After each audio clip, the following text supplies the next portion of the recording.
Austin Paralympic swimmer Lizzi Smith. Lizzi Smith. Lizzi Smith. Smith will swim for Team USA in the upcoming Paralympic Games in Rio. Lizzi described a journey not without hurdles.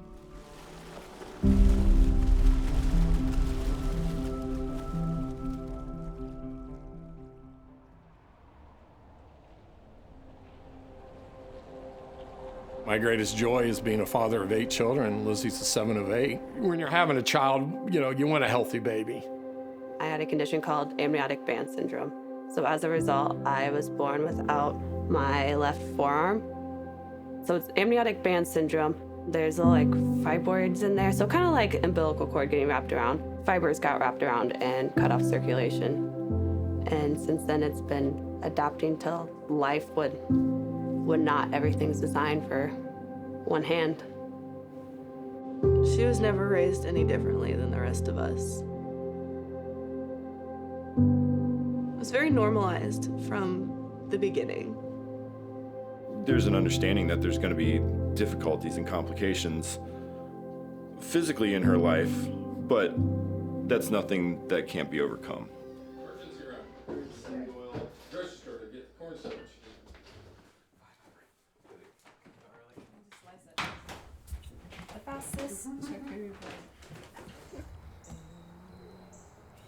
Keep out the knife. Yep.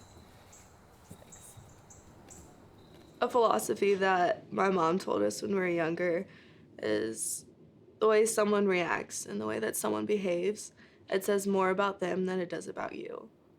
People just can be very intrusive. Almost like a petting zoo where they're like, what's wrong with that? Kids aren't nice all the time, so she kind of has to guard herself against that. I didn't know how much shame I felt kind of all the time. Also, just social exclusion and defectiveness. Getting it out of my head that I wasn't born wrong, and I'm not inherently bad.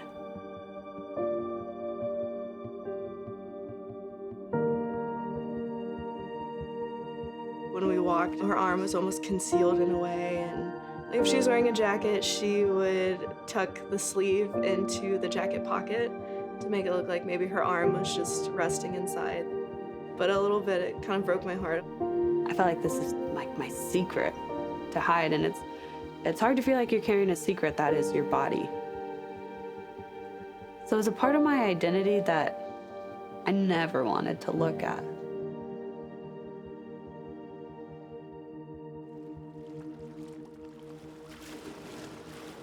I really clung to swimming to feel normal, to feel at ease mostly.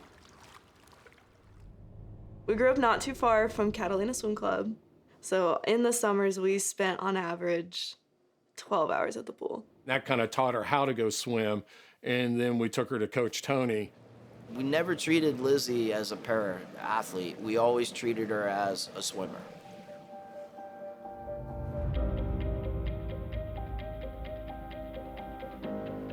We got Lizzie started into a program, started giving her the basic development of swimming. She struggled. It wasn't like it just came naturally. Part of that was I knew she was going to have to get physically stronger. Trying to do weight training when someone only has one hand takes some adaptive thinking. When you're a one-handed swimmer, you've got to find places where you can gain on the other swimmers. So she learned to do that at the walls.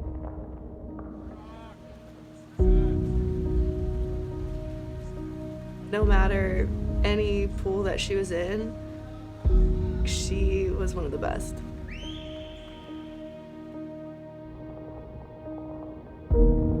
People will say, you're really good for someone with one arm. But I don't want to be good for one arm. I want to be great.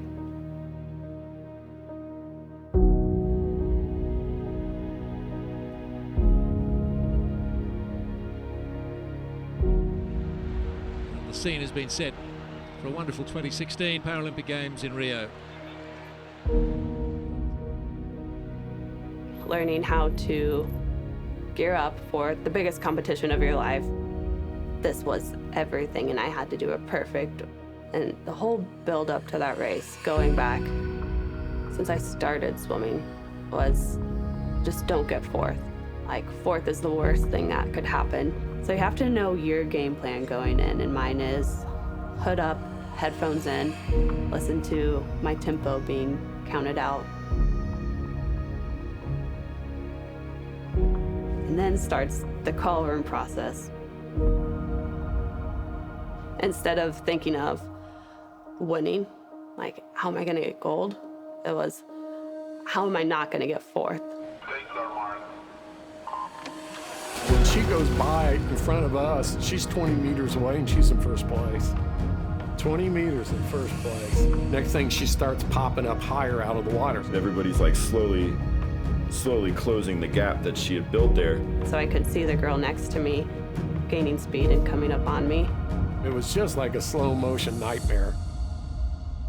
And then when I turned around to see the time, my heart just shattered instantly. I got fourth by 100th of a second. That close. It broke her heart. It broke all of our hearts. Oh, that's that feeling. That's that feeling of defectiveness that's telling me before a race that you don't deserve to win. You'll probably get fourth. That release that she needed after Rio was the fear of failure. She needed to get that off of her back. She finally gets to Austin and has coffee with Coach Ian Crocker. And she got inspired. She's like, nope. She's like, I'm moving on. She's like, Rio's in the past. It's time to start thinking about Tokyo. Tonight, all bar a few of the National Paralympic delegations will parade into this magnificent stadium here in the heart of Tokyo. It feels like something really special is going to be happening here tonight. All those pre-games fears can be left behind now. So I learned that it's okay, that I'm way more than a race or any performance. It is not the end race of life. Like, this story is just beginning. My coach Ian said, hey, after this, if you don't want to swim, if you don't want to be a swimmer, that changes nothing. That does not affect how much I love you.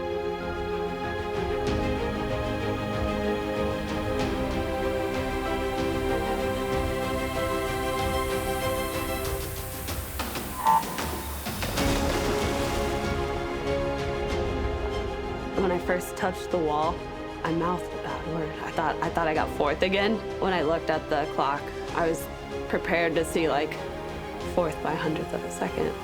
Smith touches second at 108.22. Gascon at 108.43 is best. She takes a deep breath as she's back against the wall. She puts her head back, and there's just like this, there's a release that you can like physically see in her. The most proud was seeing her take that deep breath at that point and just being able to like, just bring the entire thing into herself and realize that she had like actually accomplished what she had set out to do a long time ago. My phone dings, and I looked at it, and she goes, I finally did it.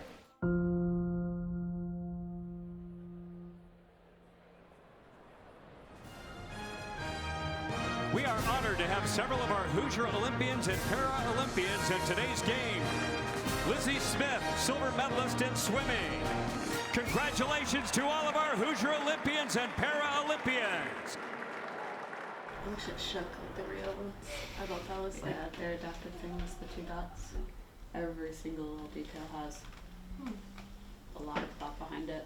When we would drive into the venues, everyone would stop when we drove by and wave, and then little kids made signs that said Paralympians are our heroes. That's cool. Yeah.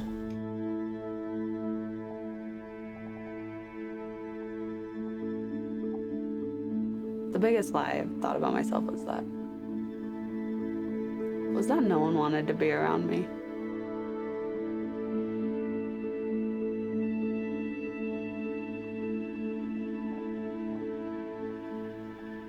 But yeah, it's not true.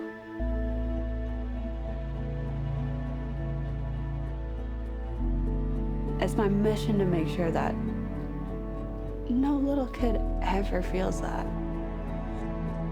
For other little girls who are growing up and they don't feel like they fit in, they don't feel like they belong, They need someone like Lizzie to see and to see themselves in her. Surround yourself with people who really see you, who really love you, and do everything you can to really love yourself. Lizzie's more than a swimmer. Lizzie's way more than a swimmer. That's just something she does. She competes, but she's more. I'm happy with where I'm at now, but I don't want to settle. I want to give myself a way better shot at getting gold.